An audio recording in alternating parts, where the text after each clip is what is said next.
I'm Shivani Gupta, and welcome to the Ask Shivani podcast. I believe that one of the best presents that you can give yourself is time to be able to sit down and ask yourself some questions. I believe that the quality of the questions that you ask yourself will determine the quality of your life. Welcome to the Ask Shivani podcast. I'm really excited to introduce to you Brendan Gibson, who I've got on the podcast today. When I first moved to Queensland, a state in Australia, I went to a particular event for EO, or Entrepreneurs Organisation, and Brendan was the first person I met. He welcomed me, can I just say, with a very loud shirt. I know you're not going to see it today, and was very welcoming into this particular event that I was arriving at. Let me tell you a little bit about him before we dive into some questions with him. For over 20 years, Brendan has been working in the technology space. He's worked with IT business owners on gaining efficiencies in their business, and he really is a people person. He loves helping people. He's got two businesses, one being Inspired and the other one called Focus Productivity, and they've got a couple of products in them as well, and a Profit Transformer, which is a profit consulting business. Sync 365 License, which is a software for IT companies. And in 2019, and this is a part of Brendan that really inspired me further, when he started to speak to me about this, where he was starting to do some extraordinary work with in charity, and hopefully he'll tell us more about that. And also in 2019, he went through, he was faced with a net loss in his business, and he certainly asked that question, is this worth it? He read the book Profit First, and he committed to implementing absolutely everything that he could in. And within a year or so, his business was up by 200%. So passionate about this process, he decided to help other companies and implement Profit First so the business owners could have a different experience. He's married to Louise, and which he absolutely adores, knowing and following him on socials.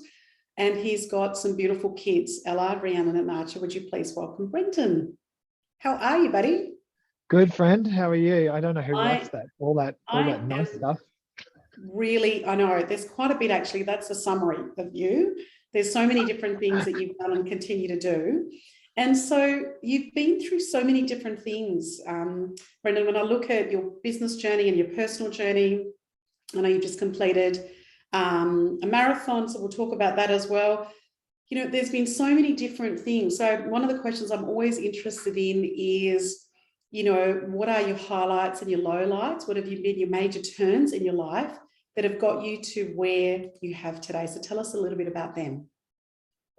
Oh, right. Well, just yes. Okay. Thank you, Shivani.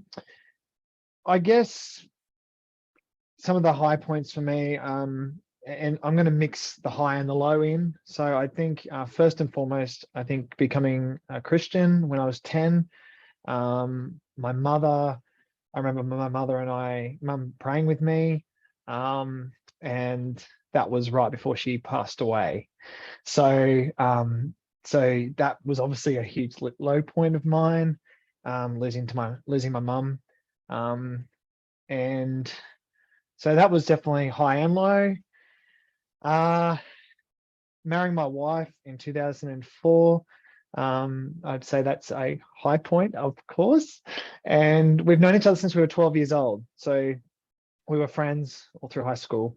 And I just kept persisting. I was an annoying boy and I kept persisting and eventually got the girl. So, and I honestly think she's the best thing since sliced bread. And having our three beautiful children, which you mentioned before, Shivani. I think, and you sort of touched on that about 2019.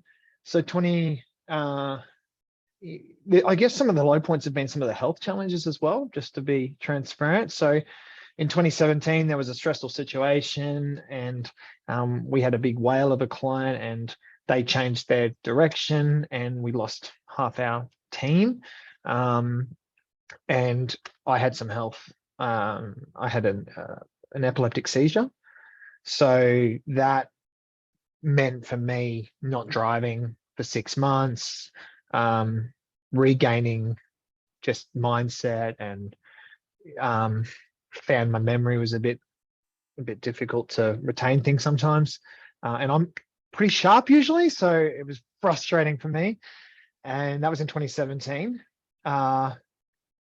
And I recently just had 5 weeks or 6 weeks ago, I've just had 2 more seizures. So, and I'm telling everyone I'm telling everyone for awareness, really. It's and so yeah, I had 2 epileptic seizures in the one day, and that's been challenging. So now I can't drive again for 6 months, and relying on lots of other people to help me, which is not something comes naturally. So but then 2019, 2019, as you sort of touched on, that I think a high point was I remember the accountant saying, like, oh, it hasn't been a good year. You've got negative 150K in net equity. I don't think, Shivani, I could even read a balance sheet properly back then, if I'm being honest. And net loss of 30K. And someone said, you should read this book. And he was another EOer, actually. And I found out later he actually hadn't even read the book himself. So hilarious. But typical EO. I won't mention his name on this, but he knows who he is. And Sydney chapter. And he recommended that book. I read it and I was like, yes, this is me. This is like, it's written by Mark McCallowicks, and it was like he was in IT, and it was yeah. So I'm like, okay, cool. 1st of July, I'm gonna do this. And yeah, I started implementing it, and it started within 60 days. I was cash flow positive.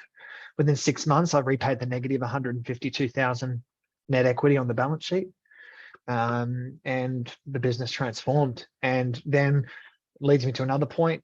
I implemented it we implemented it in another business. A buddy of mine, Leon, he had an IT company on the Central Coast, and implemented it in his business, and we kept each other accountable for 18 months.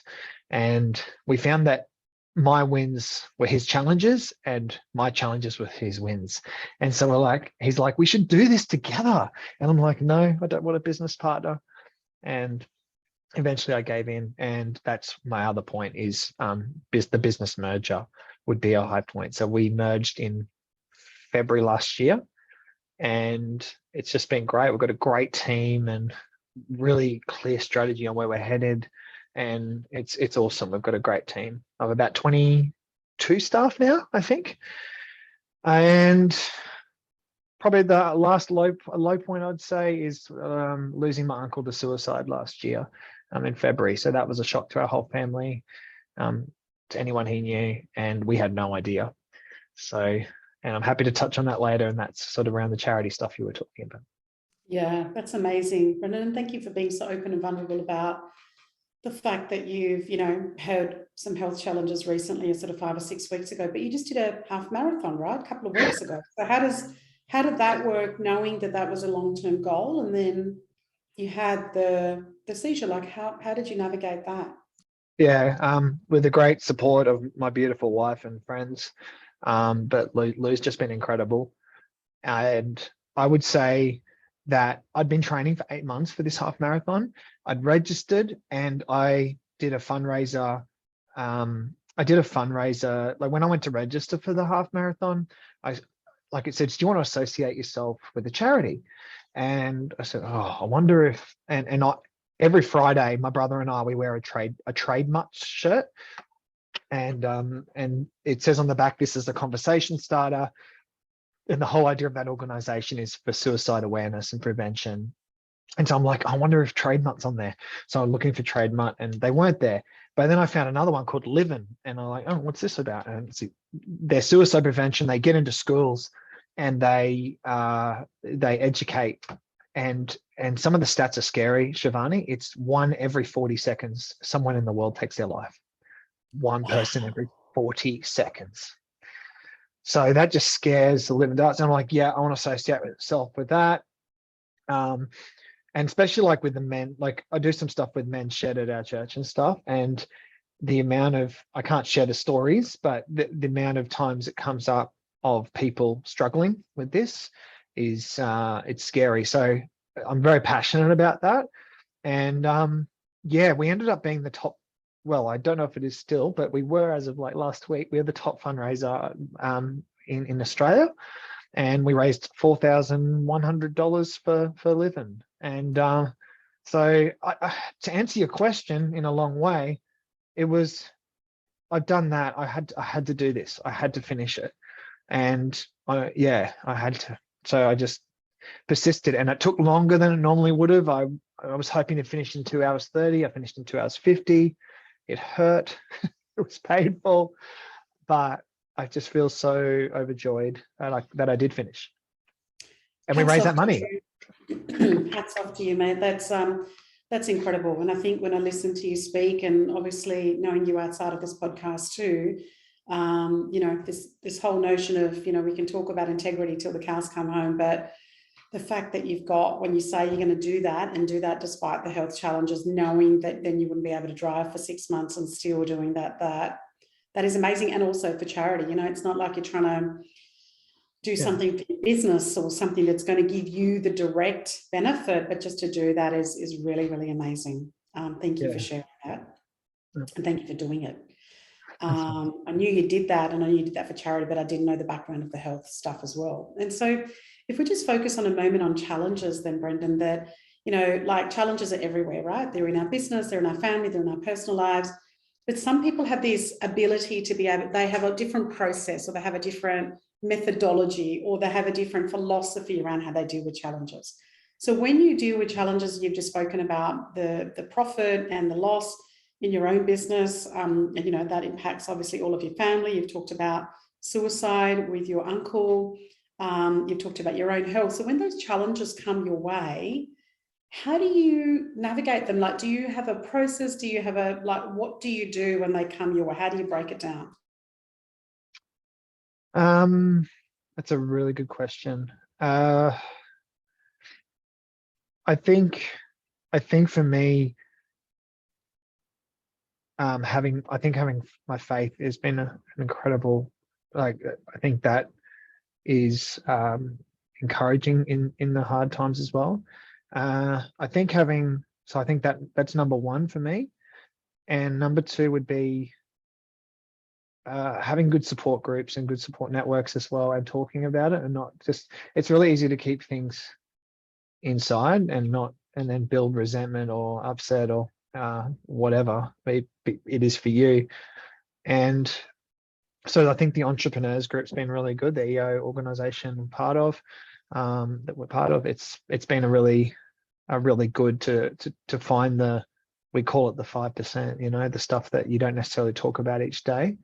And I find that really hard for me. The challenge for me is finding that 5%, because I'm pretty open with a lot of people. So try to find, you really have to really dig deep in that. But yeah, I've got good support people around me, good friends. Yeah, as I said, Louise has been, we're a good team. So, and I think the other thing is I'm really struggling. I mean, you asked how I cope with it. Being honest, I just take each day as it comes at the moment. Like, I found my capacity was very limited, so I'm still navigating that. But what I do know is that, you know, I do want to start my day in, you know, whether it's doing a reading and having some prayer, or going for a run and changing perspective and getting a different glimpse, because it's really easy that when you're in a box, you only see what's in that box. You don't see the amazing stuff outside the box. And a lot of times in that box can be negativity, and so you don't see the good stuff out there. So I think the running, like keeping active, has been helpful. It just helps clear the mind as well. And I think they're some of the main things. I think a big lesson that I'm trying to learn, I say that because I don't think I've got it yet, is we think we're invincible. I think you said that word before, Shivani, on a call, is that we think we're invincible. We think we're unstoppable. And even if we do have health challenges, like I still had those seizures, right? And my body's obviously saying, hang on, something's not right. You got to slow down or do something different. I still nicked off overseas and then did this and then ran half a marathon. And then like, what does it take for us to listen? Like, and I think that is something I'm trying to say no to things and trying to slow down, but that's a process. And Yeah, yeah, absolutely. Absolutely. And when you look at the number of things that you've done, like I look at what you've just shared, Brendan, like through COVID, merging businesses, helping others, fairly big family event, and then also doing work on there, getting your own health, and then, you've got your own kids as well. So when you look at the future, and sometimes people are only looking at the future like a year out, and other yeah, times people are looking at that legacy piece of 30 or 40 years out. So whatever time frame that you have, what are some of the future aspirations that you have? And again, it doesn't have to be business, it might be family, it might be you. What are some of the things that you go, yeah, in my future, these are some of the things I want to do, yeah, I haven't done yet, or I want to do more of. So tell me about that. yeah. I'll answer that a couple of ways. So I remember when I first joined EO and I was in my accelerator group, which is like entry group type thing that I joined, and based on the size of where I was at in the business, I remember the coach, Ken Fowler, he did a roles and goals exercise with us, which is from the 7 Habits of Highly Effective People, the book. And I'd encourage anyone to do that. It basically, you grab a blank sheet of paper and you write all the roles that you are in your life. So what hats do you wear?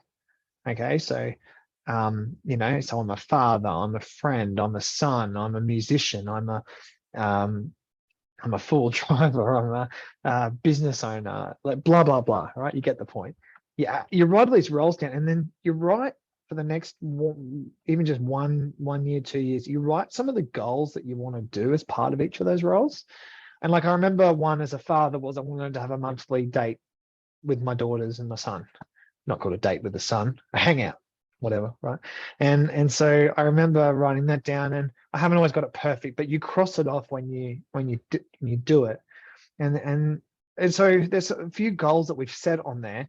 One of the goals that Lou, I know, was really important is that she wants to go to New York one day, and so we want to do that. And it ended up happening that we're actually going to New York in a few weeks' time. I'm at a conference over there, so yes, tick, and so it's fulfilling as well. But one of the things I think with the health issues as well is we had our annual planning as a leadership team. And I think it's really easy to fall into a trap of going, right, let's set these awesome goals, these big goals, and then nothing happens or something's left off the table. And one of the things I said to my leadership team is I just thought this was one of our best leadership team meetings. I felt that was really great. And we just remember we've only been a leadership team since February last year. So there was a lot of transparency, but one of the goals that are in there, which my business partner is heading up, is what roles can we remove from Brendan and Leon? What hats can we take off them? And so we can be more like on the business, not in the business. And so we've made that a priority. So that then frees other people to step up, other positions to be created, whatever that looks like. We're investigating that this quarter. That's a quarterly rock, but it's also a yearly initiative. So from a business sense, it's a one-page plan. And we know that this year, these are our top priorities. And one of those priorities is take hats off Brendan and Leon. So that, I don't know if that answers some of your question, but we love, like personally, we really treasure our family holidays and times and going to bakeries and eating lots of donuts. And so that's, yeah, I guess future plans are eventually end up somewhere in the beach. We just love the beach a lot. Yeah. Yeah, awesome. So I know I've just given you a whole lot of info there. No, that's great. And we'll talk afterwards about New York. And do that outside of the podcast. And Yeah. so leadership philosophies that you have? Like, you might love certain quotes or certain leaders or certain philosophies. You talked about your faith, that might be part of the philosophies as well. So do you have a couple of those that you try and abide by, live by? Yeah. Yeah. Well, a couple. So treat others how you want to be treated. And I think that's a really important one. And yeah, so that's definitely one. There's a second one, and I'd encourage everyone to go and listen to a 9-minute clip on YouTube. Type in "Turn the Ship Around" by David. Greatness. Sorry, Greatness by Turn the Ship Around will bring it up, but Greatness by David Marquet. It's a 9-minute cartoon sketch, and he's sketching out. And what it talks about is he was part of the HMAS Santa Fe, right? So a submarine in the US, excuse me. And he was awarded, the highest award ever. And what happened for him was a change in leadership. And this is certainly what we want to Inspired. We want to raise up, great leaders in their own right and thinkers. And so what it talked about is a lot of submarines and a lot of military is you do this, you do it now, blah, blah, blah. Yes, sir. Yes, Captain. Yes, sir. Anyway, I don't want to ruin it for you, but I'd encourage everyone who is listening to watch that. And I think you'll look at it personally and you'll look at it professionally, and there'll be definitely takeaway value. But it basically means you shut up as the captain and you keep maybe firing the nuke, respectively, whatever that looks like in your life, firing the nuke where you're going to threaten other people's lives. That's on your shoulders. That's definitely, you're the captain. You need to make that call. But you shut up, captain, and let other people that are competent, that have clear communication in what is the outcome and what needs to happen following a process. You let them think and let them communicate their intent to you. And all I want to do is acknowledge them and say, look, what's your intent here? And so they did this change in this submarine, and within 24 hours, the entire submarine changed the way it worked. He had a team of thinkers. And it was just incredible. So I hope that makes sense. But that's that's a leadership thing I look for, align to. Yeah. Awesome. That's great. We'll actually check that out, and we might put that in some of our notes at the end of the podcast as well. Brendan, you talked a bit about a couple of health challenges that have come back, but you do a lot for other people's wellness. Your family, you're helping really raise awareness and starting conversations around suicide on Fridays and other opportunities. I know you've spoken at men's sheds. What about for your own wellness? So, is running part of that? Kind of the bakery part of that? What are the things that you do either daily or you do maybe once a year? Like, what are some of the rituals and practices that you have to manage your own well-being? Yeah. So I probably exercise about 3 times a week, and I enjoy that. That's definitely good to wake up to a new day and go, wow, what can I be grateful for today? And I think I mentioned before, having a quiet time, having some prayer, that's been great. I tried a float therapy session. Like I think I've done a few in the last year, and I found that really cool. It was weird at first, but it's really cool. So where I'm basically laying in a shallow pool with lots of salt in it, and you float and you fall asleep if you truly can relax. But yeah, I found that really good. I do like getting away and disconnecting from just work and all the commitments.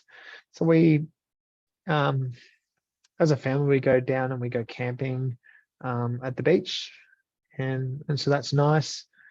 And yeah, I probably need to do more, Shivani, but yeah, I go away and men's things when I get the opportunity. Yeah. Awesome. That's great. There's quite a few things on there that you do really around your wellness and also the families as well. And Brendan, if people want to find out a bit more about the charity work that you're doing, the work that you're doing in terms of making businesses more profitable and, you know, applying the elements of profit first, tell us a bit about your business. Where do people find you from a business point of view? Where do they find you around some of the charity stuff that you're doing? What are the best platforms that we can connect with you and listen more about what you're doing? Cool. Yes, I'm on Facebook, I'm on Instagram, I'm on LinkedIn. The actual in terms of the profit first stuff, that's profittransformer.com.au. So like as in transformers, you know, but profit transformer. And it's not because I'm the profit transformer, it's because your business will transform if you apply it. People can get the first 2 chapters free of Profit First as well and read it and see what they think. And so that's that. But yeah, you can reach me. Yeah, reach out on LinkedIn is probably the best way on professional networks. The charity stuff that I just did recently for Livin, that's on you can find me on livin. I think it's on livin.org, and you look for the Gold Coast Marathon. I think it's still live. And yeah, I think last time I looked it was $4,100 that we've raised, which is awesome. And yeah, that's probably the main ways to connect. That's awesome. Thank you, Brendan. It's been such a pleasure having you and listening to your openness and just some of the work that you're doing, both in business with your family, but also some of the giving that you're doing. Thank you for being on. Oh, thank you for having me, Shivani. You're awesome. You really are. Thank you.